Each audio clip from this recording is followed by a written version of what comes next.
शुद्धस्फटिकसङ्काशं त्रिनेत्रं पञ्चवक्त्रकं गङ्गाधरं दशभुजं सर्वाभरणभूषित नीलग्रीवं शशाङ्काङ्कं नागयज्ञोपवीतिना व्याघ्रचरमोत्तरीयं च वरेण्यामभयप्रदां कमण्डलवक्षसूत्राभ्यां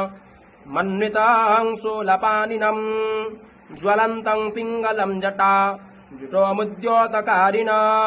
अमृतेनाप्लुतं हृष्टम् उमादेहार्दधारिणा दिव्यसिंहासनासीनं दिव्यभोगसमन्वित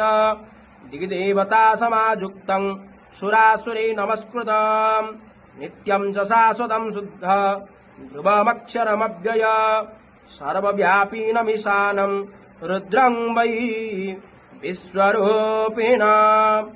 एवं धत्वा द्विजः सम्यक् ततो यजनमारभे।